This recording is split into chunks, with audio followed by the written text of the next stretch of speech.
I grew up as a queer kid in Utah.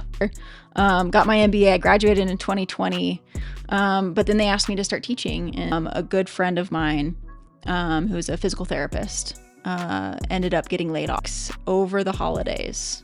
We put together a business for her. And she was scared to death. That's the sort of thing that I find so much joy in. And I just get chills thinking about it. And I witnessed him in landing in that. There is no right way. It's just a matter of, again, quieting all the voices on the outside and saying what actually matters to me. It's like, what is the work that you can't not do? I kind of randomly applied with some encouragement from some friends this last season to TEDx Salt Lake City. And I was accepted. The talk that I will be giving is on how to use nature to inspire better business strategies in workplaces. What is up, everybody, and welcome back to another episode of the Small Lake City podcast. I'm your host, Eric Nilsson, and have you ever just not been that excited to go to work, feel like your work isn't fulfilling, or just feel like everything you've done really hasn't been what you thought it was going to be?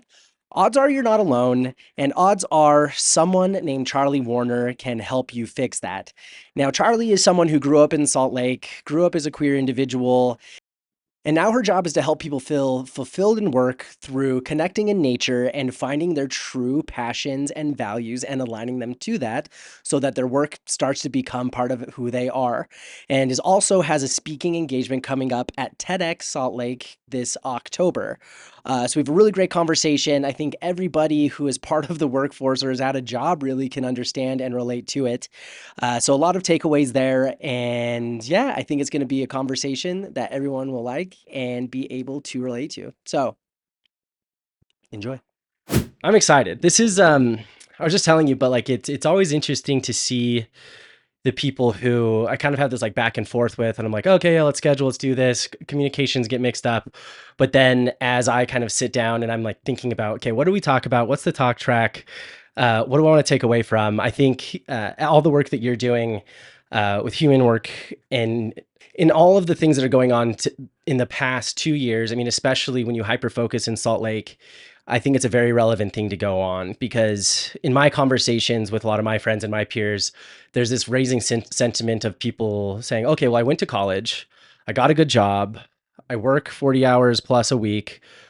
I don't feel like it's really doing what I was told it was going to be. I don't really like feel that involved personally. Like in a perfect world, you have a job where you have your values, you experience those values, but in reality, that's not usually the case. Like, I mean, for one of my friends who works in, financial transactions and making those easier, it's not like that's making the world directly a better place or helping him live his values.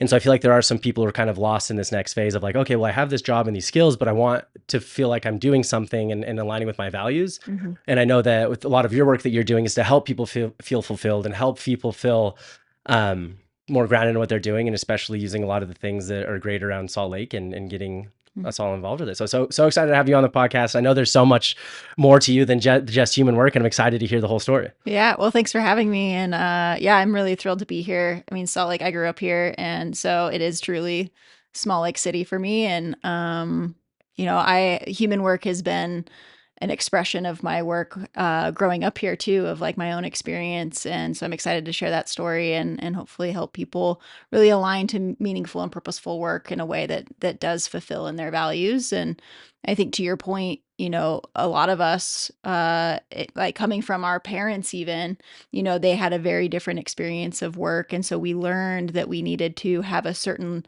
approach to work around, find the stable job and have, buy the house and do all of those things. But I think the reality of, growing up as a millennial in Utah with the 2008 crisis and, just everything one after the other for the last, since I was a kid, essentially, and probably since you were a kid as well. Those stabilities that our parents and our grandparents maybe worked to create just aren't the reality for us. And so what we're finding, or at least what I'm seeing, is a lot of people who have a lot of like passion and creativity and drive, but the return on their efforts of not being able to share those things because they have a jobby job career, Puppy job career. yeah, they're just not getting what they were promised. We were promised stability if we got the career, and that's just not how the world works right now. And so figuring out how people can align to work where they are expressing themselves and can share their skills and their strengths and their passions in a way that's reciprocal and sustainable, right? It's not all about just like diving into, I want to be an artist. It's about finding that sustainability, right? And, nothing against artists. I work with a lot of artists and they do really amazing, incredible things. And we also have to plug into the reality of the economy and the way things work right now. And so our work at Human Work is really to help humanize the nature of work and say, whether you're in a career or starting a business or an artist, figuring out what that means to you, and then essentially strategizing and creating a roadmap to support that. And I think community is a big part of that. And that's why I'm stoked to really talk about it here on the podcast in terms of the Utah community, because it's been meaningful for me. Yeah, because I know this is, home sweet home that's been there since the beginning. And before we kind of dive into more of the work and that you're currently doing and some of the future stuff you have in store, really want to set the stage of what's Utah has been to you in the history. I mean, what part of Salt Lake or Utah did you grow up in? What did childhood look like? Yeah, I mean, my friends and I that I grew up with, I have, there's 3 families that I grew up with in the neighborhood that I grew up in, and we had the best childhood.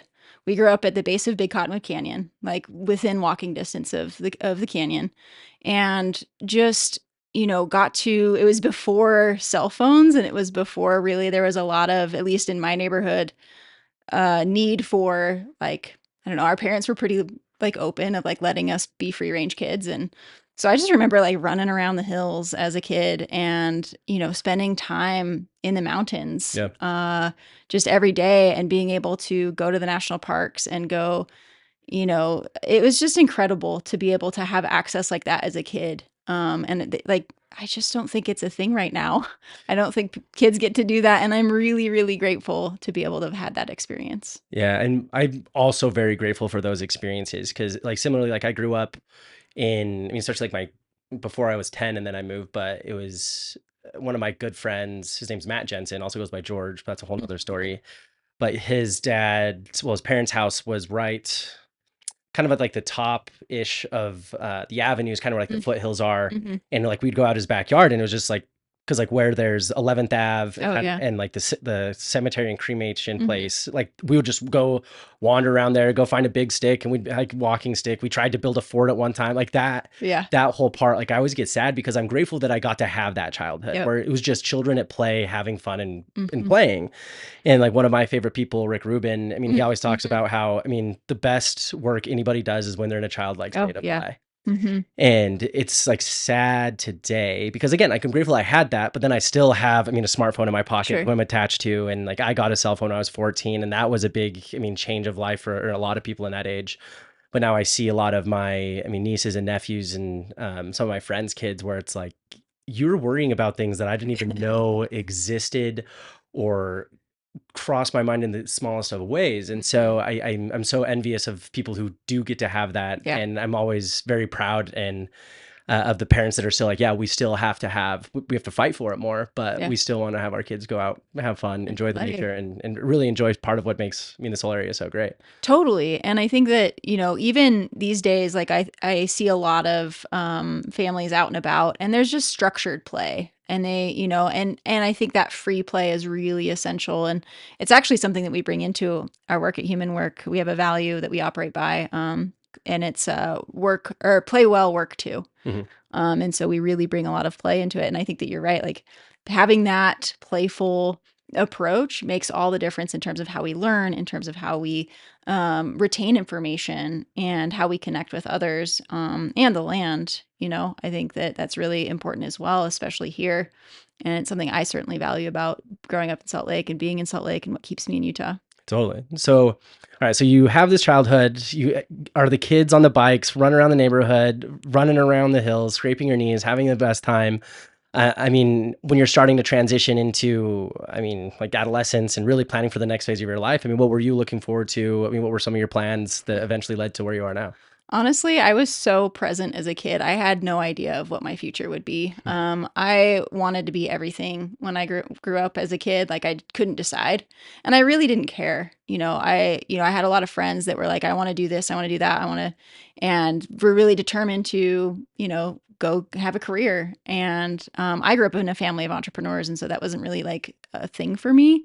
But I was just so like in the moment growing up that I just didn't really have any sense of that, and ended up, I went to Skyline High School. I was supposed to go to Brighton, but it was one of the first years that the Skyline program had the IB program. Oh, cool. Um, Went through that, and then I was supposed to go to Westminster for my undergrad. Had a scholarship there, and then just like backed out, like out of the blue, and decided to go to the U.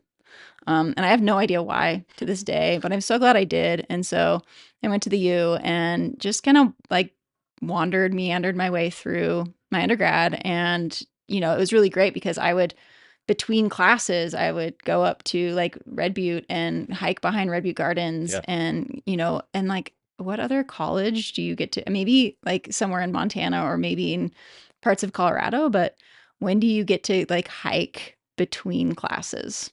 Yeah. It was pretty incredible. Because I went to the U too, and it's so funny comparing that experience to other people. Like, I have a handful of friends that went to Boulder, for example, and they'd be like, "Oh, it's so great, go to school, and then on Fridays we'd drive all the way up to the ski resort. We'd stay there for the weekend, come back." And I was like, what? I'm like, no. I have my skis on my car. Yeah. I'm done with class at 11. I'm on a chairlift Right. by 11:30. I'm back by 3, homework, work, whatever it is. And it's such a unique experience. And it's fun to see, because when I started at the U, it was right after they joined the Pac-12. Oh, yeah. So then there's this huge influx of out-of-state students. And it was fun because and this is part of the out-of-state people energy that I appreciate so much, because they're like, "Oh, I'm here. This is why I'm here, and I'm so Right. excited." But I'm like, "Hold on, Turbo. Like, Yeah. I'm way too jaded by this. I've lived around this too long. I need to catch on to this, but Yeah. in small doses." So it was always nice to have them. They're like, "Oh, we're going skiing. We're going to go skiing every day." I'm like, "All right, like I'm in. Yeah. Like let's do it." And it's so fun to just get that just like the reputation that it has, and it remains true. Because again, like I mean, Colorado schools, Montana schools, I mean, a couple here and there, but when you pair that outdoor experience with the education that you have and like the trajectory where they use that, it's hard to hate. But also, I do want to give credit to Westminster, Yeah. but also like to compare them. It's very apples and oranges. Oh, totally. You have this small liberal arts school that pulls so many people from the East Coast, Right. and like I have friends that went there, and they loved their experience because they did have these intimate classes and really got to have these great connections as well. So you really can't go wrong. But if I had to choose like over again, I'd still go to the U. Same for my undergrad, at least. I'm glad that I went to I'm glad I went to Westminster for my master's. Okay. So, and I also want to go back to your perspective on how you went about school, because kind of tying into this end goal of fulfillment, it's helpful to go back to college, because like a lot of people go through the same decision process where it's like, okay, what do I want to do? What do my parents want me to do? What's going to make me a lot of money? And there's not really a lot of conversation of like what like aligns with me and who I am, how I think, how I operate, which, to be fair, to expect that much from someone at that time of life Right. is a lot. But like, for example, for me, I went through college a little differently, where when it started, I was like, I want to be an architect. That's all I'm going to do. That's all I care about. Took my intro to architecture class. I'm like, nope, not enough jobs, not enough money, not my type of creativity. And then went from architecture to civil engineering to pre-pharmacy to I have no idea, and then business, and then finance. And I would say I like where I ended up, but I probably would have changed a little bit differently. But at the end of the day, like, your undergrad you're signing in blood what you're going to be doing for the rest of your life. It really just gets a good foundation. So I always applaud the people who go in with more of an open mind and exploring, rather than what classes are going to give me an A, what teachers are the easiest, how can I get out of here the fastest. It's like, I get it, but there's also a little bit more to explore during the process. Yeah, totally. And I think that that's an important element of finding that fulfillment of like being able to be free to explore. And I think, our parents' generation, or at least my parents' generation, was very, like pick your path. And, and getting your degree will kind of set you up for success. And that's just not the case anymore. As like you said, like the undergrad just doesn't, it's not what it used to be. Totally. But for me, in my experience, it kind of mirrors like growing up. I was definitely a kid that wandered around in nature. But I was also, I grew up as a queer kid in Utah. And back in the 90s, like there wasn't a lot of representation, there wasn't a lot of acceptance. And, on the east side where I grew up, like it was very conservative, it was very religious. And, I have family that's in the church, and for me, like growing up here and learning how to fit in a different way that most people don't fit in, it's truly like this wandering for me is, and that's what happened throughout my childhood, both in nature, but also in community, and through school. Like, I think if I would have gone to Westminster for my undergrad, I maybe would have found a sense of community and belonging a little bit faster than I did at the U. But at the U, I just kind of was like, floating around. I bounced between so many different degrees. And at the end of it, just sort of pieced together a communications degree at the end. And, I'm so glad I was able to do that and really truly like explore and wander these different paths of like, well, what would it be like to do pre-med? What would it be like to do international studies? What would it be like to I actually never tried business. Never in a million years would I thought I would do business. And here I am. But yeah, it was just, this wandering, and it gave me this perspective of being able to understand the different experiences of people because I got to like try it and play with it and explore it a little bit.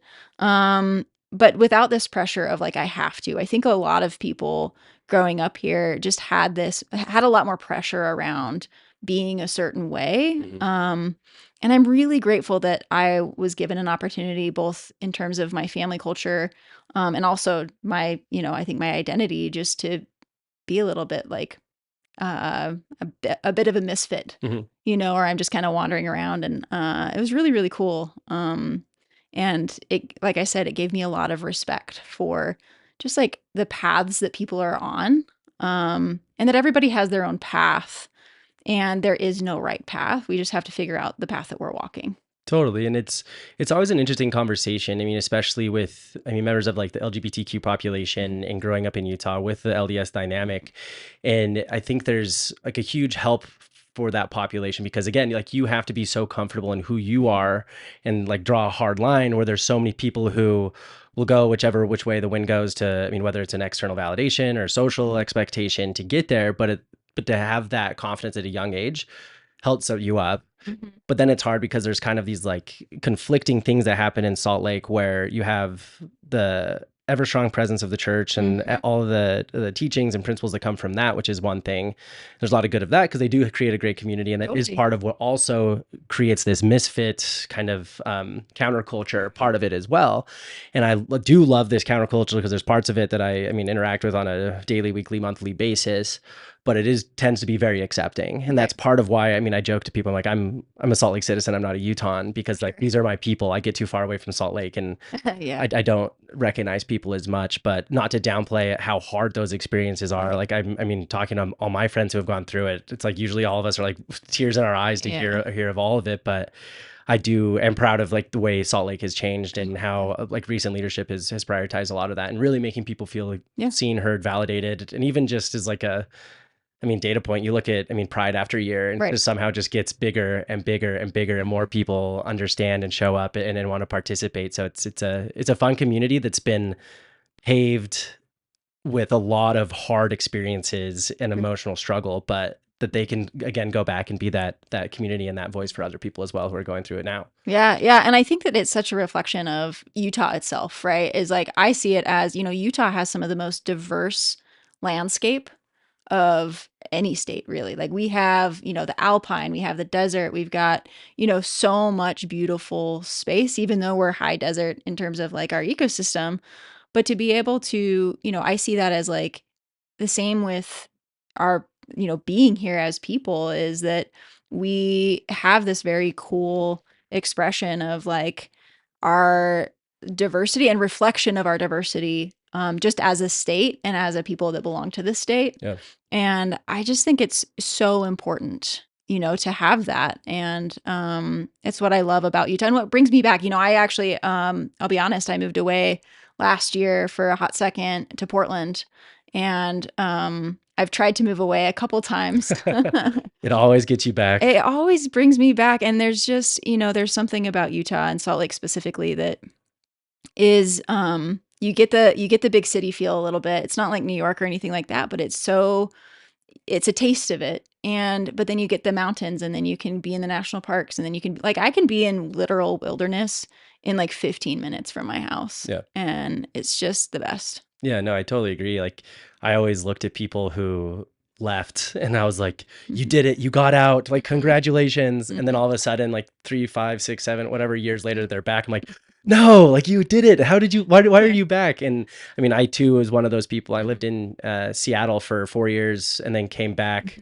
And at first I was kind of bummed to come back because I was like, oh, I got away, but came back for a job. And like, at first I wasn't very stoked about it, but then I was. But then it wasn't until, I mean, I left for another 6 months, traveling the country, working remote in a van, where like the whole idea was to go find a place that I could fall in love with and that set that up as home. But then at the end of it, I'm like, I'm actually more excited to go back to Salt Lake than I thought I was. But I'm not saying everybody has to go check every single box off the list before they're like, all right, fine, Salt Lake, you win, we'll do it. But I think it does help give people a perspective if they do think the grass is greener. And there are a lot of great places like to live, but when you think about the whole package Salt Lake has, it's hard to not. Yeah.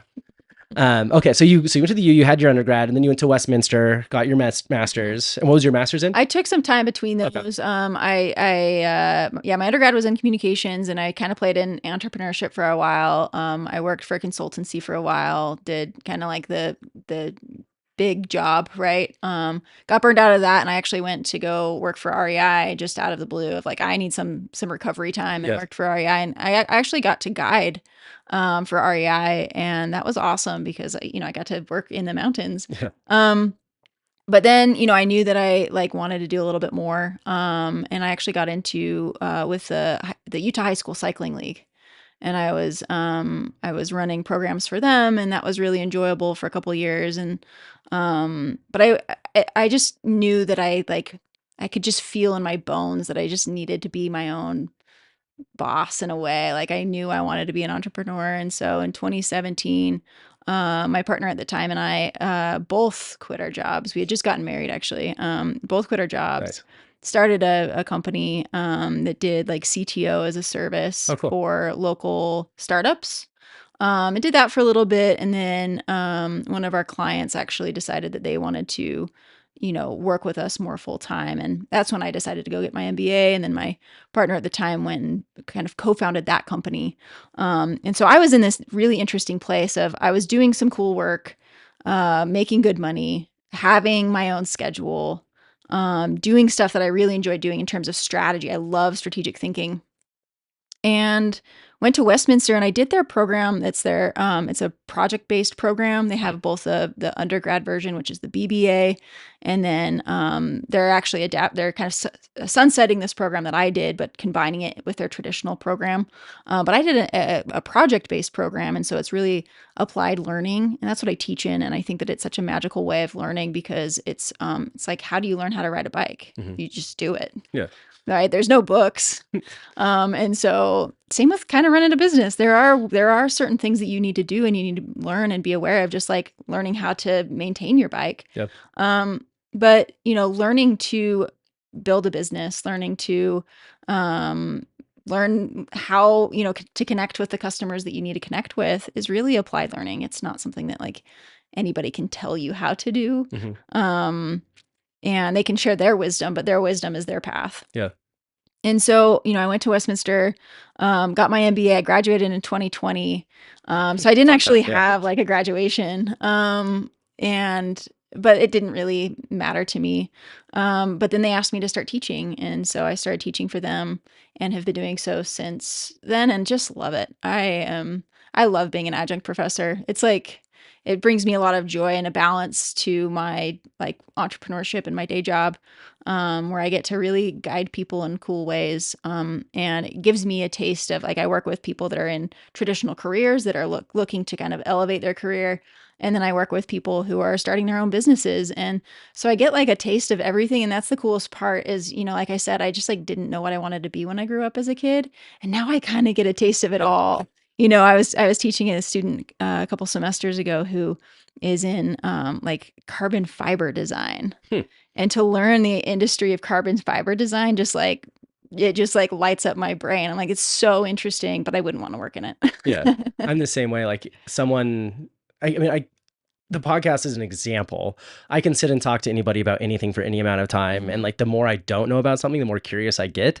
And so, if I sit across from someone who's carbon fiber design, I'm like, how do you source your materials? How do you turn those into good? What are your customers like? So and next thing I know, they're like, do you know anything about this? I'm like, no, I'm about to, I hope, but we'll go there.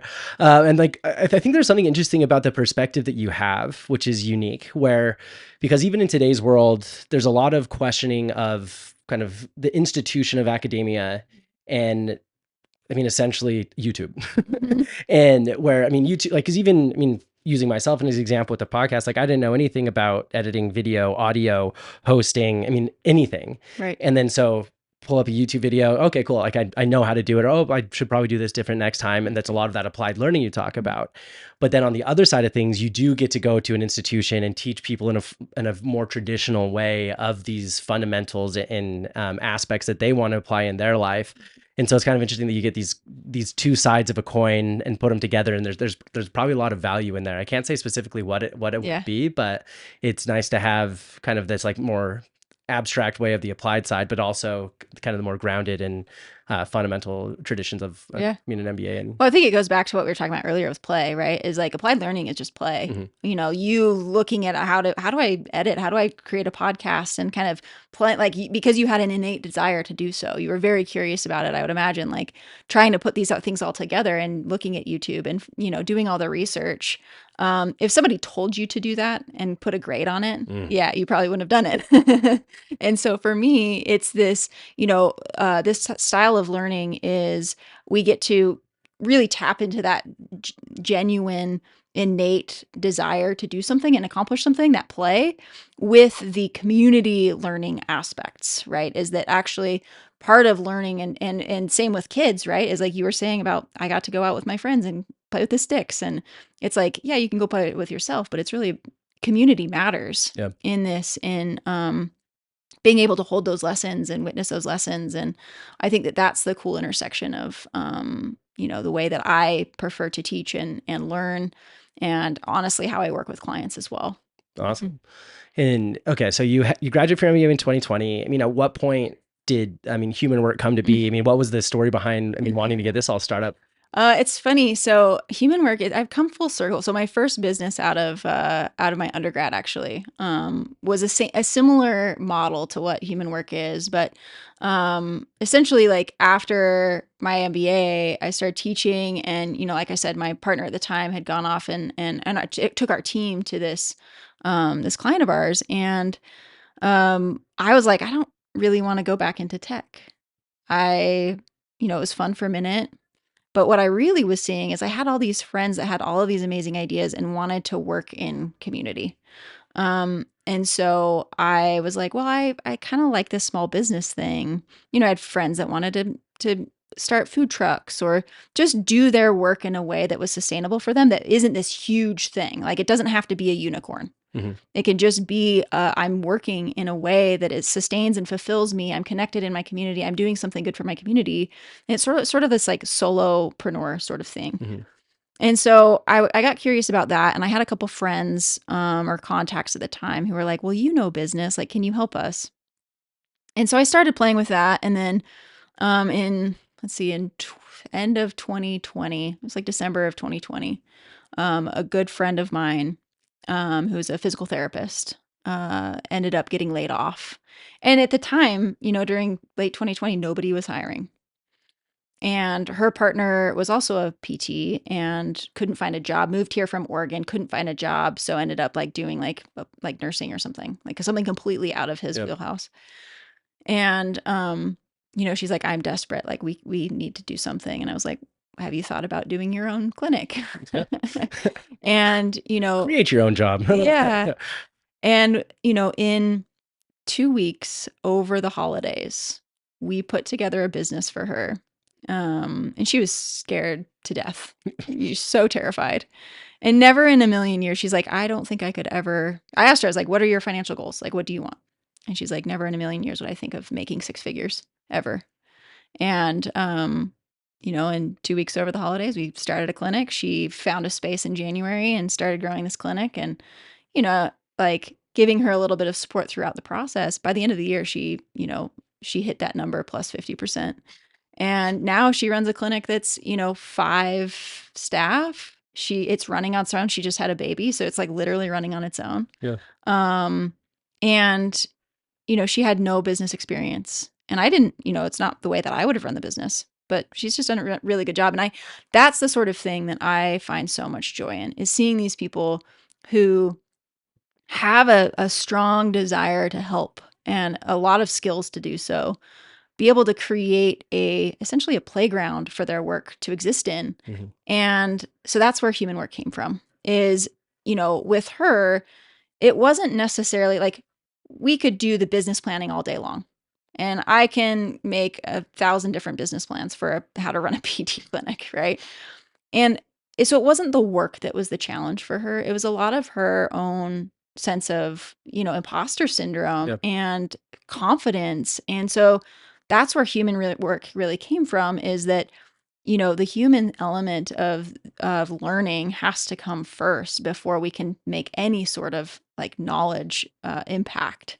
Is she has to be open to learning. Yep. And going back to that play. And it's fun because her purpose in work, and also like the mission of her company, is to enable all ages and identities to play without limits.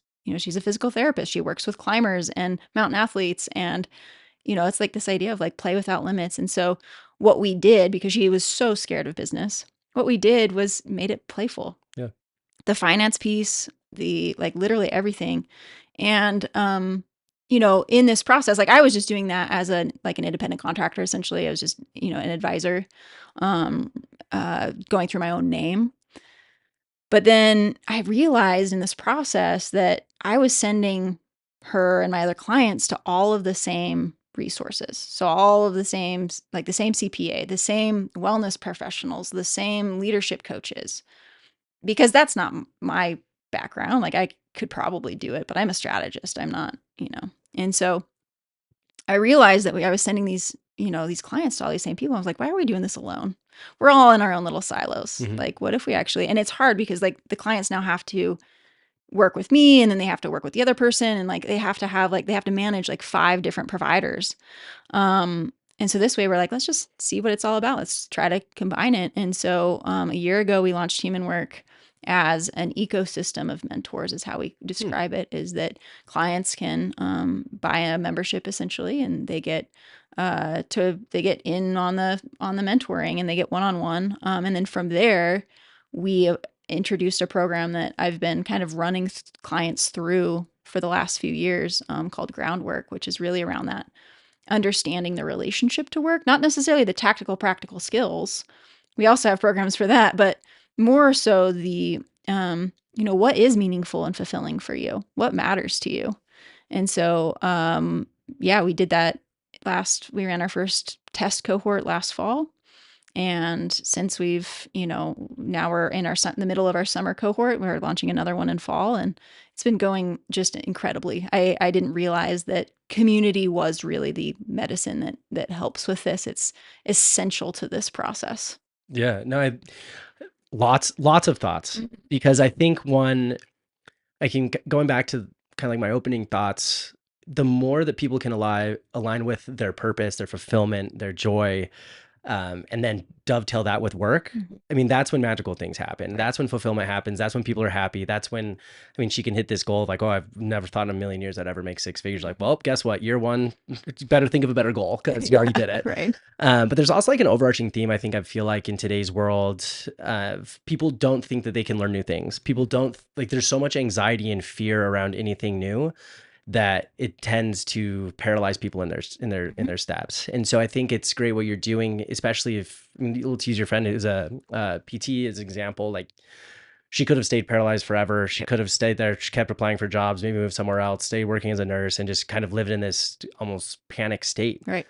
But instead, she's like, I think like you're like, you want me to start a clinic? Like, okay, like I can help you get this started. And then once you get enough repetitions and this snowball starts to form, it's like, wait, I can do hard things. Yeah. All these things I can learn how to do. Yes. And now I'm working for myself, providing, again, like her goal is to make, help people be at play and to get people there and to have her fulfill that. I mean, it's contagious. And I would guess if you go to her patients and say, well, how do you feel about her? Like, well, she's great. She loves what she does and she smiles every day, compared to people who don't have that same sort of experience. That rubs off and it is shown in the same way. And so I love that you get to have this experience to work with people, to have that impact and give them the tools they need, not necessarily say, I'm going to do it all for you. Here's my retainer, here's my fee, but to really be hands-on and help them do that. So I think it's a very relevant thing today. I mean, especially, using tech is a great example. I mean, everyone's scared in tech. Everyone's like, am I going to lose my job next week, next month, next year?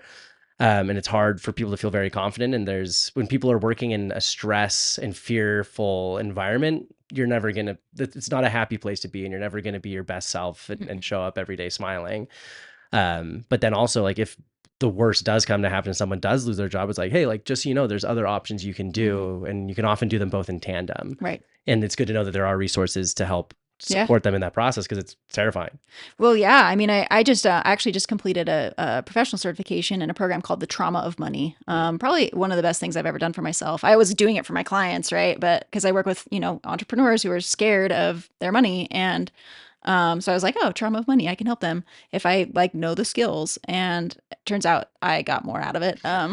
But, I think a lot of what they say is in the program is, in terms of that nervous system, is like, if we're constantly in fear, at risk of our livelihoods, of our, of not having a job, not being able to pay our mortgage, all of these things, not being able to pay or to feed our kids, that creates a nervous system response, and there is no access to play. There is no access to creativity. And so it's all forced. And so, as a leader, I'm really curious about how do we actually bring more play into work, because you watch little kids play with Legos and they can build anything.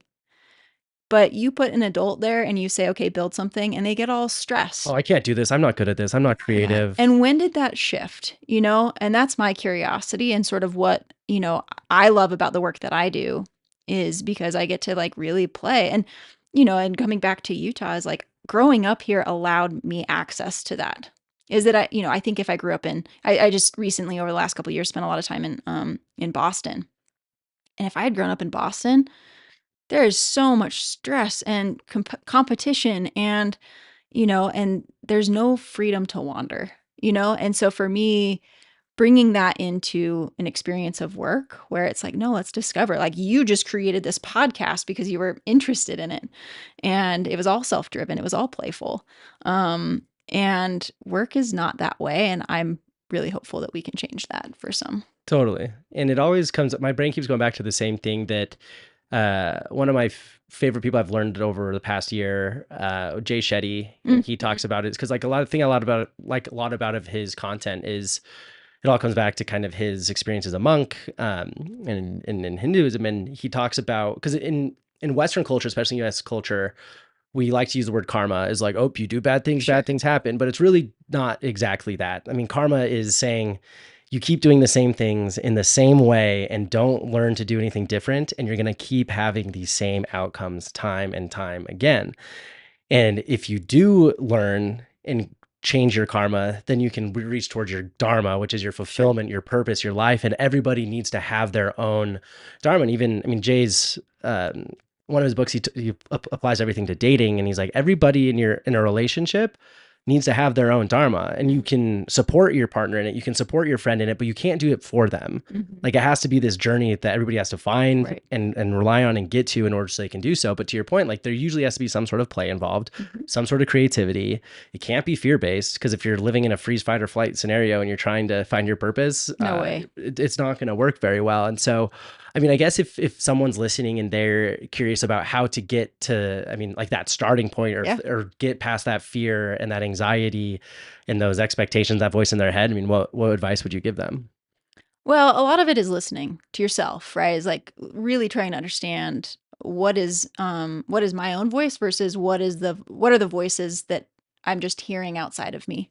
And I'm going to bring it back to business because I think that it's really relevant here. Is there's a great business mind and author, Jim Collins. He wrote Good to Great, and in strategy, he's one of the he's literally researched all of the best businesses in the world. Good to Great is like Yeah, the starting point. the Read one, that. yeah. Go from there. And a lot of his research has shown that, having what he calls a core ideology, which is an organizational purpose and values, is essential to the long-term success of a business. And teaching and this is part of the story here, is I teach that at Westminster.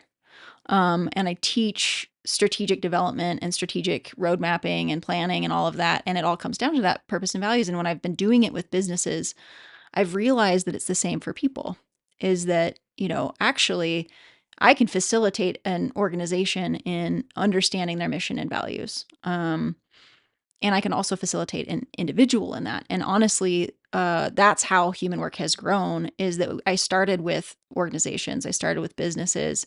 And then I realized that if the founder, if the leader, if the people involved don't have a connection to their own sense of purpose and values, then the organization isn't either. And so we've just developed a process of helping people align to their own core ideologies. And it's just, I don't even know how to describe the process. I mean, I use a whiteboard or notes or whatever. And I just ask a lot of questions of where have you, what are the detours that you've taken in life? Because the detours will show us where our values are.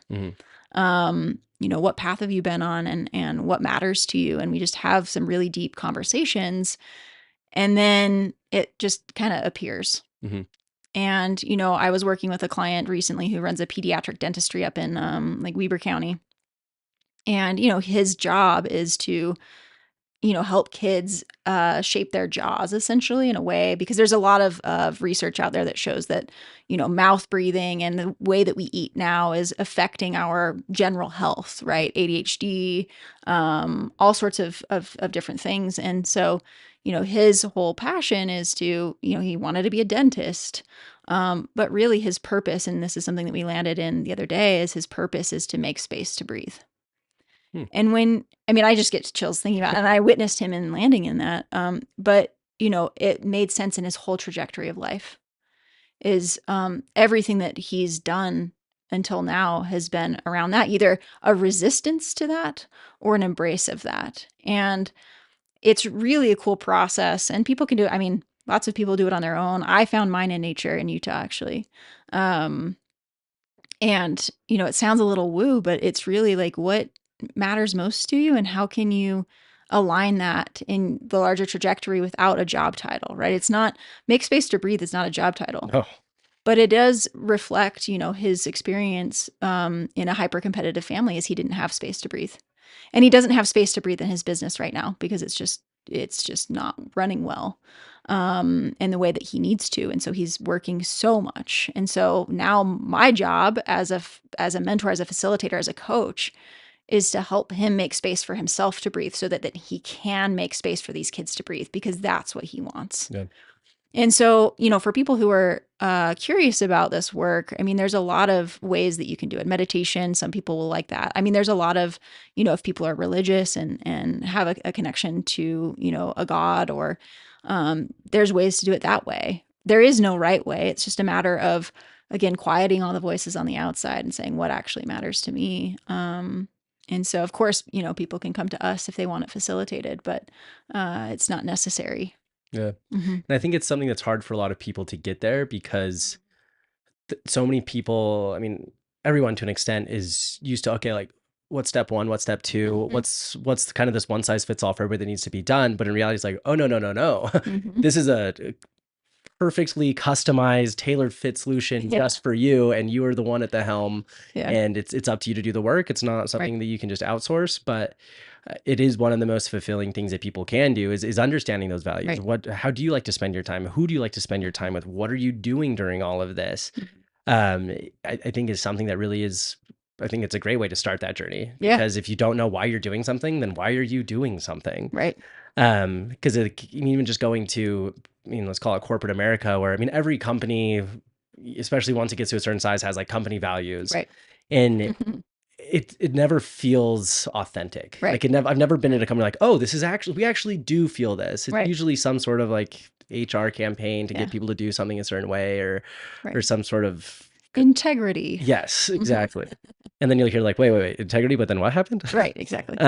But so it's something that you can't just be like, oh, I like those values. Right. Like I'll follow those. It's like, oh, no, those aren't my values. Right. So I don't think it would ever get along. Well, not say get along, but it's not a path that would be the most fulfilling for me.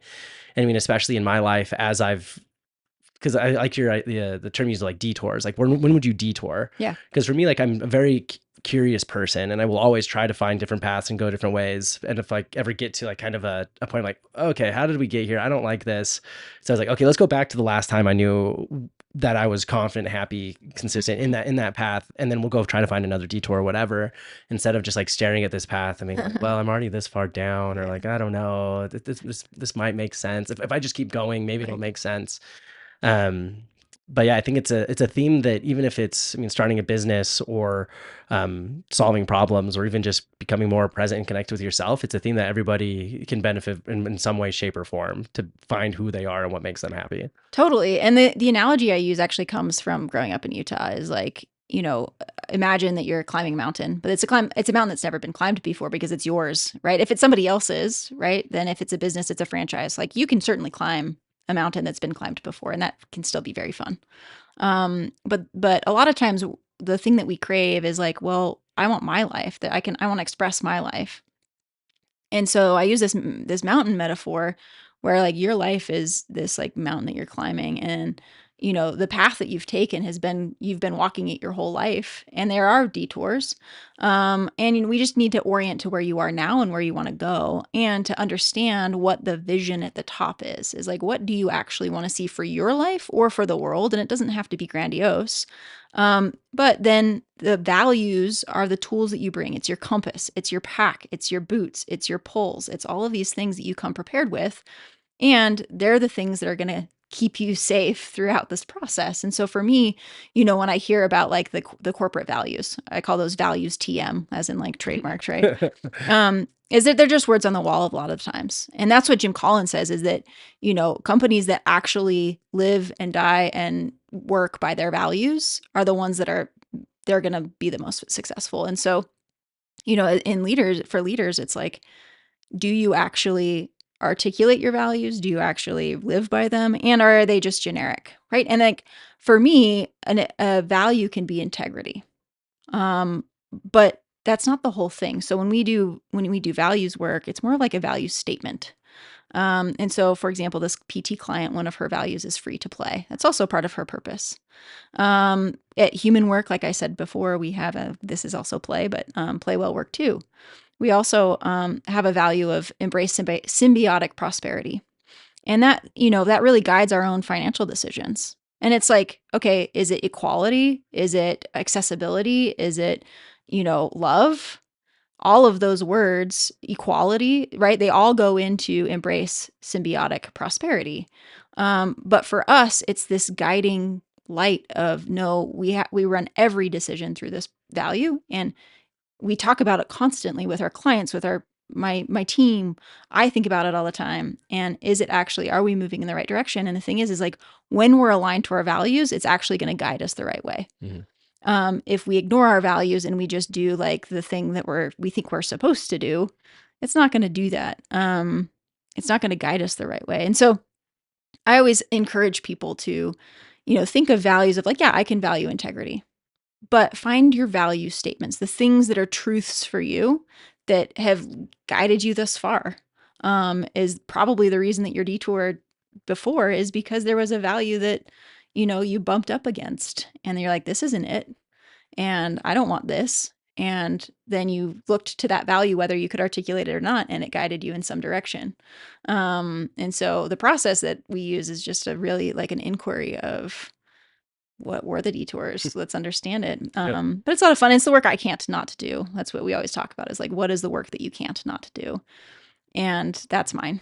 And I just love that process. It just lights me up every day. No, I love that you get to be so passionate about something that you do that also helps people become their best selves, reach the goals they want to, sometimes the goals they didn't even know they could, and really unlocking so much of it. And And I think to your point, I mean, it does start with all of the values. And I remember one of my therapists a couple of years ago, because we were doing value mapping, because it was when I was going through a faith transition. Sure. And it's like, so what do I care about actually? Like what are my values? And I'll never forget, she handed me this paper. It was like 200 to 500 different values. She's like, every day, cross off 5 to 10. Yep. And you just got to figure out which ones don't matter. Because if you don't matter, then you will. And I was like, oh. And once I started to whittle away, I was like, there are some consistencies. Like I get what does matter, and it really did help me a lot. And once you get to the point where like, I mean, you can rattle them off. Like like community is a big thing for me. Yeah.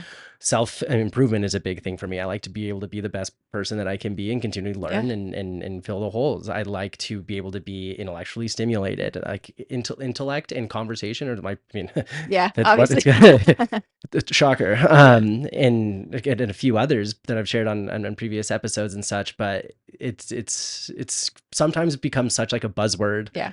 And I hate that it has, because once you don't think it's a buzzword and actually does help guide and lead you with those principles, that's where, again, that's where magic happens and people find their true selves. Which I know you have like a lot of exciting stuff coming up. I know that you do a lot of workshops as well with human work. And you also have, I mean, a TEDx speaking event coming up in October. I mean, tell me more about that and some info in case people want to join it. Yeah, thanks for asking. So I kind of randomly applied with some encouragement from some friends this last season to TEDx Salt Lake City, and I was accepted. The talk that I will be giving is on how to use nature to inspire better business strategies in workplaces. So literally a lot of the stuff that we're talking about already of, a business needs a core ideology, a person needs a core ideology. Looking at how do we incorporate things like seasons into our work, and seasonal cycles of both periods of growth and rest. And I'm pretty stoked on it. So it's October 7th. I'm currently in like second draft mode, so it's not quite dialed in yet. But I'm definitely feeling my own imposter syndrome. But I'm excited about it, and I'm really excited. They do such a good job. TEDx Salt Lake City does such a good job around like coaching and giving us all the workshops and the tools around how do you speak in front of an audience, and their promises that we'll give the best speech of our lives. And I'm excited for it. I'm definitely nervous. I didn't think I was gonna get in. Out of like 300 applicants too. Like I was like, I'll just try, and it'll just be a fun thing. And then I got in, and I was like, oh, okay, I gotta do this now. And it's not like everybody's like, oh yeah, I'm very used to speaking in front of hundreds of people on stage, and they're all staring at me, and it's just me. Yeah. And I'm like, who am I to talk about business? And, and they're like, well, who are you to talk about business? Like, you're a professor. I'm like, yeah, but I'm an adjunct. And, I've been trying to explore like different ways of bringing in like Utah, like Pando, the Aspen Grove, and the Great Salt Lake, and these things that are so, fundamentally Utah that I've certainly grown up to appreciate and love. Of like, I see, I go into my backyard, I call it, of like, I go into Big Cottonwood Canyon and I go for a hike and I look at nature. Nature's not perfect, but it is abundant. I mean, abundance and profitability, right? Those are two mirroring things. It is sustainable. It's resilient. It's adaptable. And it's collaborative, right? Is that, we look at these things in nature and they're truths in nature. And isn't that what we want for our businesses too? Yeah. And so I just like see this and I'm like, but we want this. Like, how can we recreate and mimic nature in a way that creates a lot of, fulfillment, abundance, prosperity, community, all of those things that nature has. How do we bring those into our business? Yeah. So. Nature has a way of emulating everything always in such like a comforting, but yet like it's always right. It's like that. It's like the parent that's like, hey, listen, you should probably do it this way. Like, no, mom, you don't know. It's not just a phase. And then it's like, hey, I was right. Like, yeah, you were right. Yeah. And nature says bet. Yeah. And it wins every single time. Zero cap. It's because like I'm the same way. Like if I'm having a bad day or like just kind of feel stuck or like need a refresh, like you said, go into the middle of nowhere in 15 minutes, and I usually get back to the car and like, all right, feel like myself again. Yeah, onward and upward. Charlie, want to end with two questions. I always end every guest with. Yeah. Number one, if you could have someone on the Small Lake City podcast and hear more about what they're up to, who would you want to hear from? That is such a good question. I mean, the first person that comes to mind, which it's kind of interesting, is I've been watching the Olympics a little bit, and back when I was running the Utah High School Cycling League, there was a competitor from Park City, Haley Batten, who just won silver in the mountain bike league or in the mountain bike competition. Amazing. And I haven't talked to her since she was in high school.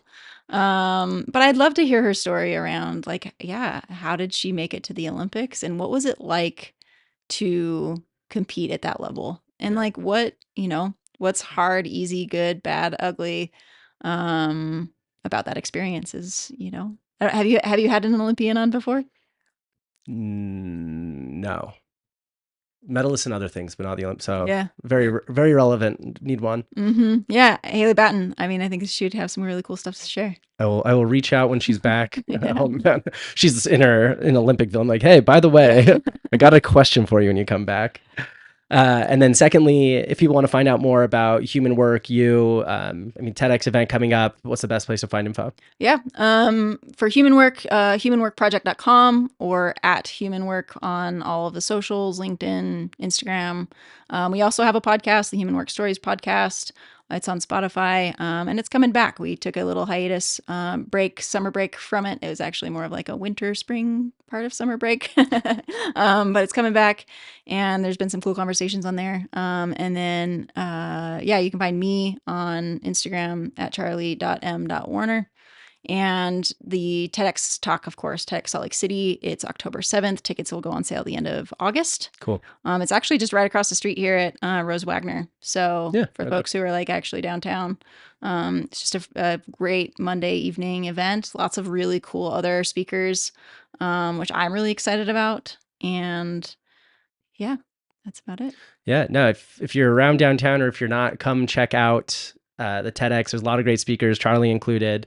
Definitely check out Human Work Capital. A lot of great work going on. Charlie, thank you so much for impacting Salt Lake and the Utah community. And I know it's not only in Utah, but it's where home is and nature is and easiest to work with. So excited to watch and see what happens with it, and excited to hear your speech. I know it's going to go well. Yeah. So if you need someone to talk to get off the imposter syndrome, I can help. But congrats on everything and excited for the future. Well, thank you. It was lovely being here, and thanks for letting me share.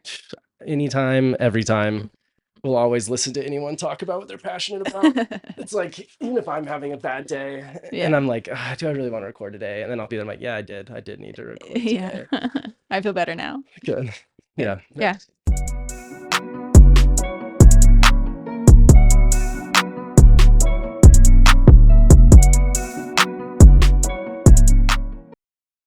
Thank you so much for listening to this week's episode of Salt Lake City Podcast. Don't forget to like, follow, review, subscribe, and share this episode with your friends. And we'll catch you next week. We'll see you there.